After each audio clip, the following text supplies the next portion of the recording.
There is something you never said. Not to your boss. Not to the person who hurt you.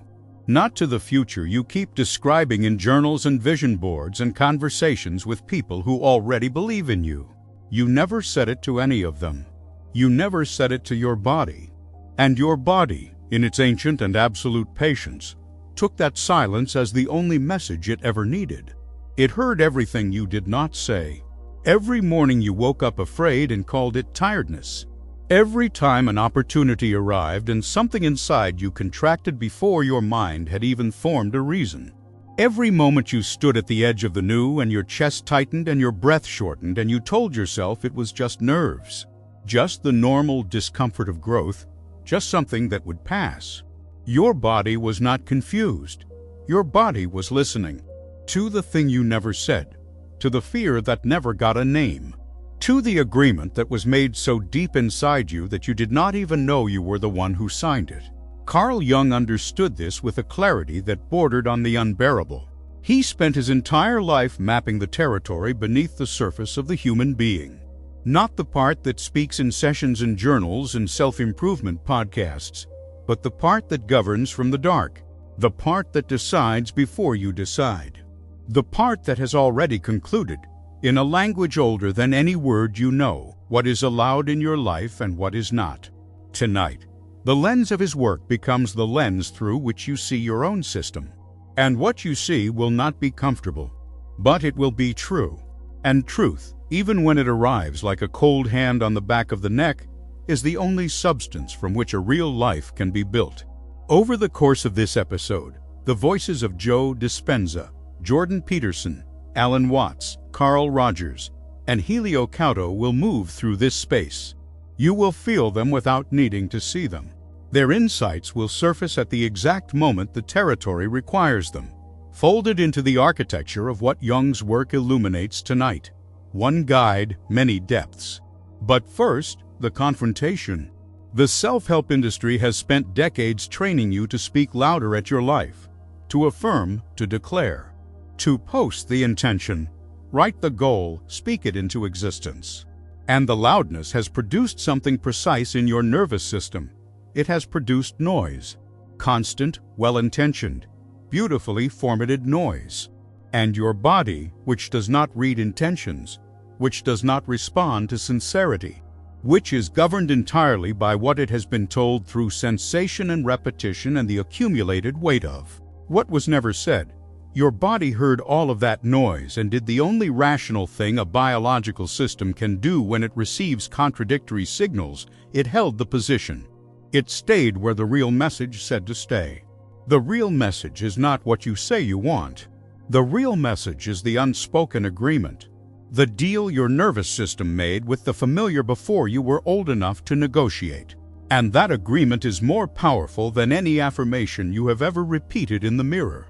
Not because the affirmation is false, but because the agreement is older. And the body always sides with what it has known the longest. This is not a video about speaking the right words more clearly.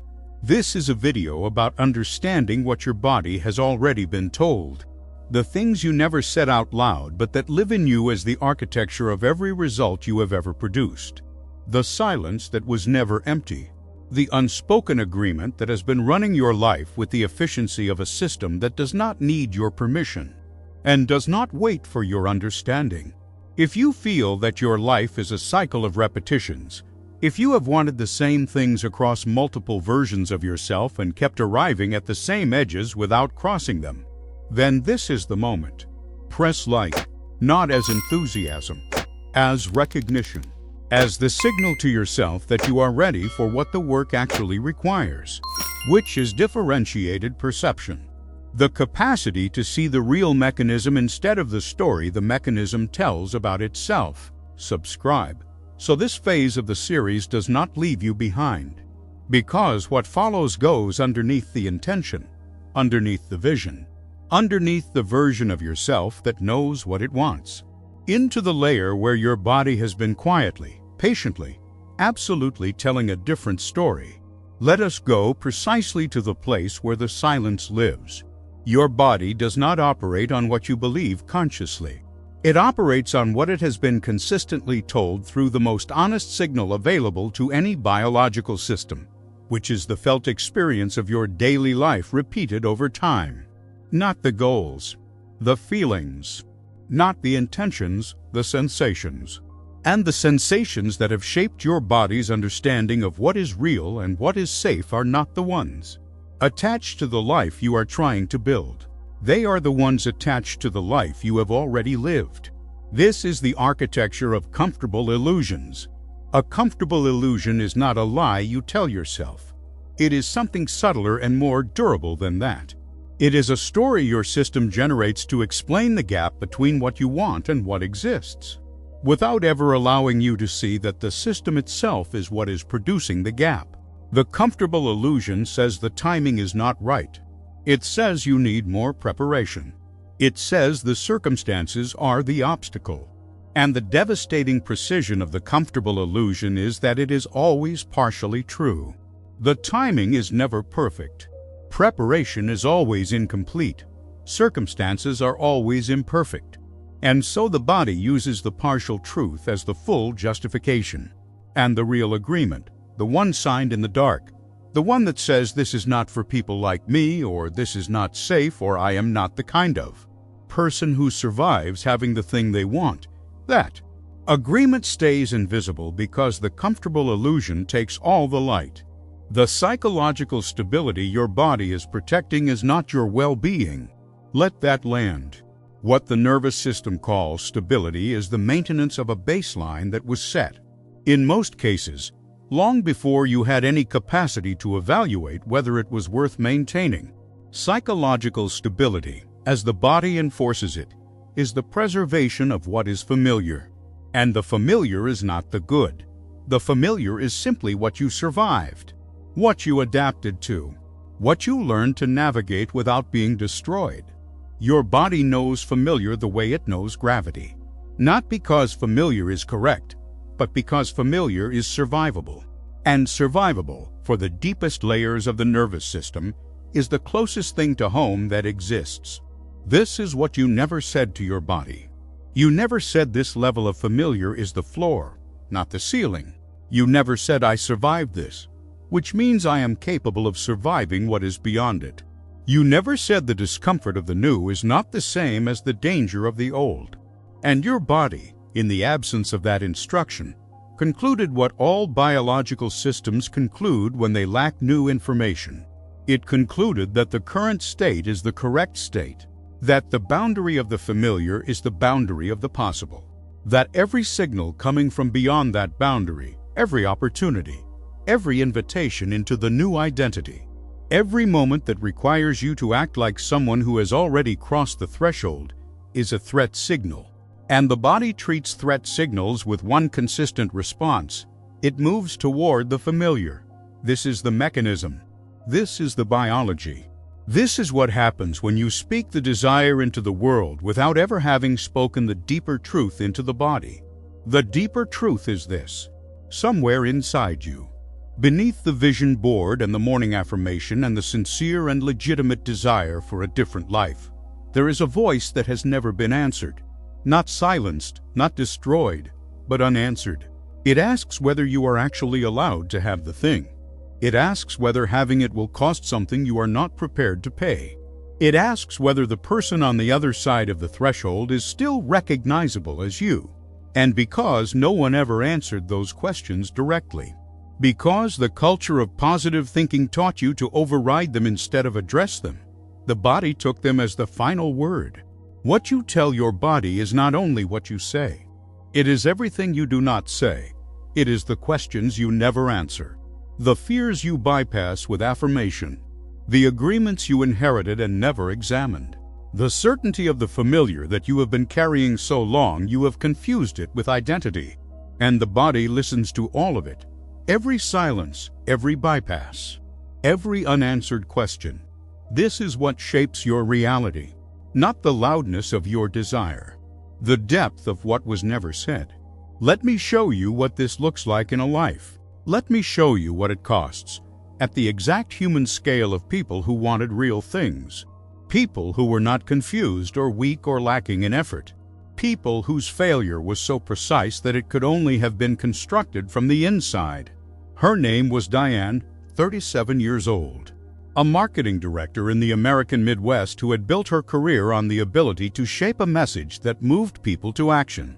She was skilled in ways that mattered, and for 6 years, she had wanted to leave her corporate position and launch her own consulting practice. The expertise was real. The market was viable. The math worked. Every January, with a new journal and a fresh intention, she declared the year that it would happen, she told friends. She made announcements on social media in her highest moments. She received warmth, encouragement, the social validation that felt like confirmation. And then, within weeks, without exception, a crisis would arrive. A key client threatened to leave. A team member required all of her attention. The timing, she told herself, was simply wrong again. The consulting practice returned to the drawer of the deferred. This cycle repeated for 6 years. What Diane's differentiated perception would have revealed, if she had ever been able to use it on herself rather than on her clients, is that the crises were not obstacles to the plan. They were the plan. They were the unspoken agreement enforcing its terms through the only materials available, which was the texture of daily life bending around the homeostatic pull of what the body recognized as survivable. Every time she announced the desire loudly, the announcement triggered a biological alarm. The body felt the gap between where she stood and where she claimed to be going, and interpreted that gap not as opportunity but as threat. And then the system, operating with the efficiency of something that has never failed to protect her before, found the nearest emergency. Because emergencies are something Diane knew how to survive. Emergencies were familiar, and familiar was the only home the body trusted. She never said yes to the new identity. She said yes to the idea of it, which is an entirely different thing. The idea is held in the mind. The identity is held in the body. And her body had never been told that she was the kind of person who leaves before she is pushed. The certainty of the familiar, the absolute bodily knowledge that the corporate context was survivable, was simply louder than anything the conscious mind was trying to say. There is a second story. His name was Marcus, 29 years old, a software engineer embedded in the American culture of the draft, the professional gospel that demands you show your work in public, iterate in view of your audience, treat your growth as a product, to be shipped and revised and reshipped. Marcus had applied this to his inner life. He shared his transformation in real time. He posted about the patterns he was recognizing, the childhood architecture he was touching, the new version of himself emerging. He received enormous validation. Thousands of people found his honesty compelling, and he never actually changed. Not because he was insincere, but because the sharing had replaced the integration. Every time a realization arrived and was immediately offered to an audience, the social response completed a neurological loop that registered in the body as arrival. The insight had been witnessed. The growth had been acknowledged. And so the deeper work, the invisible, unperformed, unvalidated practice of actually rebuilding the body's baseline was perpetually deferred. His differentiated perception, had he possessed it in that moment, would have shown him something precise. He was carrying the certainty of the old identity, the baseline of who he had always been, completely intact beneath the performance of evolution. The audience was not seeing his transformation. They were seeing his announcement of it. And the announcement was consuming the energy that was supposed to become the form. What you tell your body is not what you post. What you tell your body is what you inhabit in private. And Marcus had nothing in private, only the performance. The third story is the one that is hardest to receive, because it comes from people who have done genuine work. Her name was Sophia, 44 years old. She had engaged with her own psychology with real courage over many years. She had met her shadow in the honest way, sitting with what was difficult, addressing the agreements she found in the dark. By any measure, she was an integrated and conscious person, and she was stuck in a way that had no obvious explanation. which made it more disorienting than any of the earlier stuckness because she no longer had the excuse of unawareness. What Sophia had never been able to say to her body was this: I am allowed to exceed what the people around me recognize as possible for someone like me. Somewhere in her formation, she had learned that brightness in excess of what the immediate environment could tolerate produced a particular kind of danger. That being fully seen as capable, as powerful, as having crossed a threshold that others had not, invited something that felt closer to exile than admiration. And so the system had maintained one final agreement beneath all the integration, in a room she had not yet found. The agreement was this: grow, but not so far that you become unrecognizable to the people who formed you. Shine, but not so brightly that it reads as judgment of those who do not. Every time her life approached that invisible ceiling, a convincing fatigue would arrive, not crisis, not sabotage in any dramatic sense. Simply a quiet, reasonable sense that she had done enough, that the next step could wait. And it was precisely the reasonableness of it that made it so difficult to see as the mechanism it was. This is the differentiated perception that changes everything. The ability to look at the stopping point and ask not why the step feels unnecessary, but what certainty is being protected by the not taking it. Because every stopping point has a certainty behind it. And it is never the certainty of arrival. It is the certainty of the familiar, maintained with more loyalty than any intention was ever given. All three of them, Diane, Marcus, Sophia, were carrying the certainty of what they had always been in the body. Even when the mind was fully committed to something else, they had never said yes to the new identity at the level where it counts, not in the announcement, in the body. In the place where the unspoken agreement lives and where only felt experience, repeated in private and sustained without an audience, can rewrite the terms. If you recognized yourself in any of these stories, write certainty in the comments below this video, not as a password, as an act of naming, because the comfortable illusion only maintains its power in the unnamed space. The moment you write that word, you are doing something small and precise and significant. You are refusing to let the recognition stay silent. You are telling your body that you saw the mechanism. And that is the first movement of genuine change. Check whether you have watched the earlier episodes in this phase. The understanding offered here requires the architecture built before it. The psychology has a physical address. Let us go there. When you generate a desire in the mind that the body does not believe, the result is not simply the absence of result. The result is active interference. The heart, which is not a metaphor in this context but a measurable electromagnetic organ, generates a field that extends several feet from the body in every direction. When the signals arriving from the brain and the signals arriving from the limbic system, from the accumulated emotional memory of what your life has actually felt like, are in conflict, that field does not broadcast coherence. It broadcasts noise, and the research is unambiguous. Cardiac electromagnetic incoherence does not produce a neutral state. It produces a repellent one.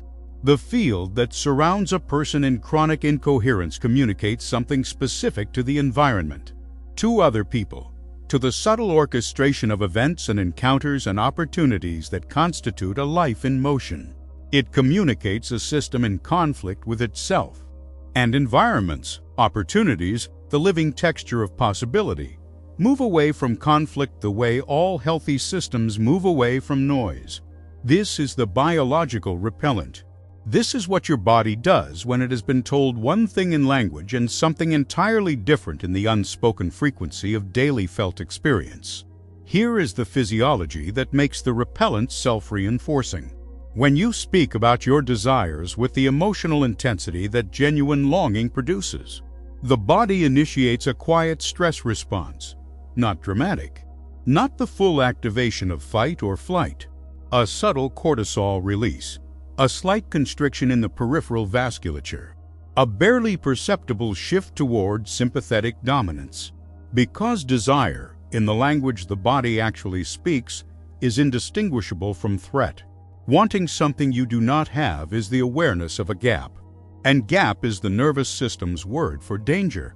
So every declaration of the desire, every sincere and passionate articulation of the goal, simultaneously floods the body with the chemistry of lacking it. Repeated daily, across months, across years of genuine intention. This trains the body to associate the goal with the state of not having it. The body learns to feel the way it feels when the thing is absent every time the thing is mentioned. And what the body feels consistently is what the body produces. You are not failing to manifest because your desire is insufficient. You are failing to manifest because your body has been told, in the language it actually understands, that the desired state is the state of wanting rather than having, that the goal is the gap. And the body, loyal to its own instruction above everything else, keeps recreating the gap.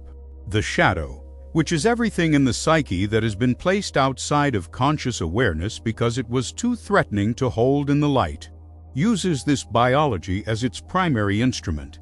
The unintegrated parts of the self do not announce themselves as opposition. They do not say, "I am afraid of deserving this," or "I do not believe I will survive having it." They live in the body as incoherence, as the breath that shortens almost imperceptibly when you imagine actually arriving, as the emotional flatness that descends just after a genuine moment of excitement, like a dimmer that someone else controls. That dimmer is the unspoken truth, the thing you never said, encoded in sensation, in the chemistry of repetition, in the body's absolute faithfulness to the instruction it received before you were old enough to give a different one. The path from repellent to receptive does not go through louder declaration. It goes through shadow integration, the willingness to open the door on what the body has been told, to let the unspoken agreement move from the dark into awareness where it can be examined and, over time, renegotiated. And it goes through the practice that is the opposite of everything the culture of the draft has prepared you for. It goes through silence.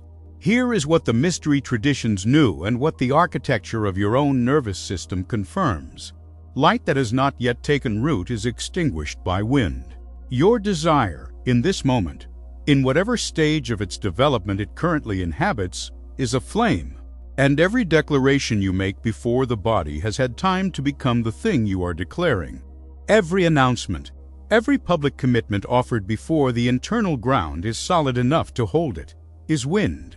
Not hostile, not wrong in intention, simply air in motion. And air in motion extinguishes the flame that has not yet found its roots. What you tell your body shapes your reality. This is the title. This is the truth this entire episode has been building toward, and the profound inversion that completes it is this. What shapes your body most powerfully is not what you say. It is what you inhabit in silence. The sacred silence is not a technique. It is not a method for avoiding accountability or hiding from commitment. It is the recognition of where real power actually lives and how it is protected during the phase of its development, when it is most vulnerable to dissipation. Your certainty, the deep interior knowing that the new life is not only possible but that you are already in some essential way the person who will inhabit it, is not a resource to be freely distributed. It is a form of power. And power, like any living thing in its earliest stage, requires protection from conditions that are not yet ready to receive it.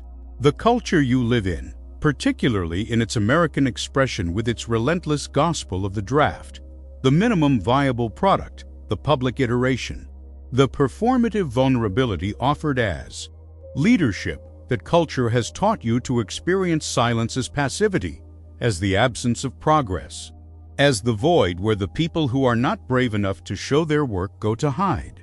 And in the domain of external products, of software and design and markets, that culture has produced real things of real value, but the self is not a product, and the body is not a market. And the certainty that your system needs to shift its homeostatic baseline from the familiar scarcity to the new possibility cannot be iterated in public. It can only be grown in the private, consistent, unwitnessed practice of inhabiting the state before the world has any evidence that it exists. This is the quantum silence vow, 3 days. Not silence in the literal sense. You will speak normally. You will function in your life. But for 3 days, you will not speak your desires, your intentions, your transformation, your progress, or your certainty to another person. You will not post about it. You will not narrate it to a friend in the language of self-disclosure. You will not offer it to an audience that will reflect it back to you as validation. What you will do instead is feel it. On the first morning, before you have spoken a single word to another person, you bring the desire into the body. Not the image of it, not the story of it, the sensation of what it would feel like to be living from inside that reality. Not watching your future self from outside. Becoming the body that belongs to that life. Practicing the coherence from the inside, in silence, before the world has a chance to remind you of the gap. The first day, you observe what arises. Notice every time the urge to tell someone surfaces. Notice the quality of that urge. Is it excitement needing a witness? Is it anxiety seeking reassurance? Is it the familiar pattern of borrowing certainty from an audience instead of generating it from within? You do not judge the urge. You observe it. And the observation is itself shadow integration in real time, because what you are watching is the exact mechanism by which the unspoken agreement enforces itself through the desire for external validation. On the second day, you deepen the somatic practice earlier, with more attention to the specific sensations in the body when you inhabit the desired state rather than simply imagine it. The distinction is precise and important. Imagination is a relationship with the future from the outside. Embodiment is a relationship with the already becoming from the inside. One produces longing, the other produces recognition, and it is recognition that the body uses to navigate. The body moves toward what it recognizes as itself, not toward what it desires from a distance. On the third day, you write, not for anyone to read, for the process of making the internal architecture visible to yourself alone. And you write not about what you want, but about who you already are in relationship to it. Not I will build this. I am the person who does this kind of work. Not I hope this arrives. This is already part of my nature. Feel the difference in the body between those two forms of language. One speaks from the edge of the gap. The other speaks from inside the identity. And it is the identity that is being established, quietly, privately, without audience, without announcement, without the wind that would extinguish what is still finding its roots. After the 3 days, you do not return to broadcasting. The silence becomes the default. The sharing becomes the exception, offered only to the people who are actually building alongside you, not collecting your energy as an audience. Because your energy, at this stage of the building, is not social currency. It is the raw material of your own becoming, and it cannot be both spent and kept. Here is what the silence produces over time, at the level of the body. When the felt state is held without broadcasting, when the coherence is practiced privately and consistently, the nervous system begins to update its homeostatic baseline. Not through force, not through the violence of willpower attempting to override biology, through the slow, faithful repetition of a new felt experience that eventually becomes more familiar than the old one. The psychological stability that the body was protecting at the level of scarcity begins to shift, because the familiar is shifting, because the body has been told something new in the only language it actually receives, which is sensation, sustained over time, in the privacy of a practice that asks for no witness. This is the mechanism behind every story you have heard of someone who changed their life without anyone noticing until it was already done. They did not announce the journey. They took it. In the private laboratory of their own body, in the dark that always precedes creation, they held the certainty until it was strong enough to survive the wind. Your certainty does not need the world's permission to exist. It does not need to be seen to be real. It does not require an audience to maintain its power. In fact, the moment you offer it to an audience before it has roots, you have already spent the very resource that was supposed to become your transformation. The culture will tell you that certainty you do not announce is not real certainty, that confidence requires visibility, that the willingness to declare yourself publicly is the proof of genuine commitment, and that culture has produced an enormous quantity of very loud people who have not changed, who are on their fourth brand, their third identity, their second spiritual practice, their first honest look in the mirror, still explaining to an audience why the next version of themselves is the real one. You are not doing that anymore, not after tonight. What you tell your body shapes your reality. And from this point forward, what you tell your body is not what you post or proclaim or perform. It is what you inhabit in the quiet, in the private, in the practice that no one witnesses and that no one needs to witness. Because you are not building an audience, you are building a life. Your certainty is a form of power. Protect it. Share this episode with someone who needs to protect their own energy, not to explain it to them, simply to pass the signal. The person who needs this will recognize it immediately, and that recognition will be the beginning of the coherence their body has been waiting to find. I am the quantum architect, and you did not arrive here by accident.